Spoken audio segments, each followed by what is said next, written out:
হ্যাঁ, আমি আসিয়ার মামা। আজকে যে রায় হওয়ার কথা ছিল সারা দেশের মানুষ দেখতেছে, ঠিক আছে? সারা দেশের মানুষ মনে করেন যে এটা নিয়ে অনেক আলোচনা হয়েছে যে এর মূলত শাস্তি হওয়া উচিত, কিন্তু আজকের রায়টা উল্টো হয়ে গেল। একজন সাজা পাইল, মেন যে জামাই সে তো মেন দোষী হবে আগে, কারণ জামাইয়ের কারণে আজকে সব কিছু হয়েছে। জামাই যদি সুযোগ না দিতে পারে তাই তারা এটা করতে পারতো না, কিন্তু তারও তো সাজাটা হওয়া উচিত ছিল। মা নাইলে বাদ দিলাম যে সে মা, সে নারী মানুষ, হ্যাঁ সাজা দরকার নাই, কিন্তু তার একটা ভাই ছিল সেও দোষী।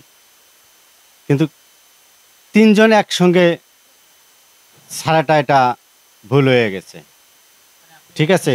না এতে খুশি হলাম না, কিন্তু তাদের একটু সাজা হওয়া উচিত ছিল, অল্প হলেও সাজা হওয়া উচিত ছিল। না, ওর ভয় পাবো কেন? কেন ওর 14 গোষ্ঠী আছে নি যে আমরা আসি আর কোনো ক্ষতি করবে? সেই সাহস তো নাই, না কি করতে পারবে? ও যদি কিছু করতে পারে তার ডবল করবে। এখন আমি আইন যখন দেশে নাই তার ডবল করবো আমি, তালি বুঝতে পারছেন?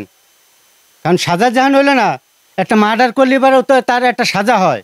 তো এইটা তো 2টা মার্ডার হয়েছে আমার ভাগ্নি তো 2টাই মার্ডার। বড়টার উপরে যে সময় টর্চার করছে এরা 3 বাপ পথে, তাহলে এর সাজাটা হইলো না কেন? বড়টার উপরে হারা নারী নির্যাতন টর্চার করছে, মারধর করছে, তা এটা তো একটা সাজা হওয়া উচিত ছিল। ওটাও তো শিশু, আমার ভাগ্নি তো দোনোটাই শিশু হিসেবে, তাই না? তা কিছু হলেও সাজা দেওয়া উচিত ছিল।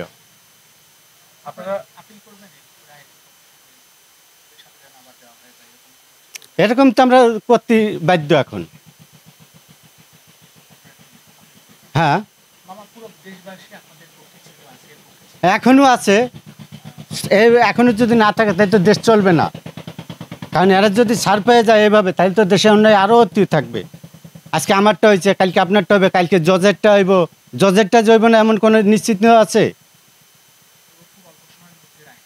হ্যাঁ, এটা অল্প সময় হয়েছে, ঠিক আছে, এটা আরো ভালো হয়েছে, আরো আগে হওয়া উচিত ছিল, আরো আগে হওয়া উচিত ছিল। তাহলে মানুষ ভয় পাইতো। এই আসিয়ার পরও দেখেন ঢাকার শহরেও কত দিক হয়েছে এভাবে শিশু নির্যাতন। তো এটা যাতে না হয় আর দেশে, এই বিচারটা হলে সবচেয়ে ভালো। কার্যকর হয়েছে, হওয়া উচিত।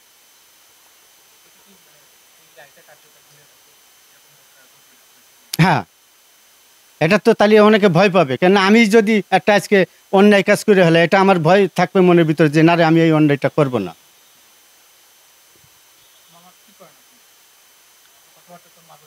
না, আমি ঢাকায় আছি, আমি স্কয়ার কোম্পানিতে কাজ করি।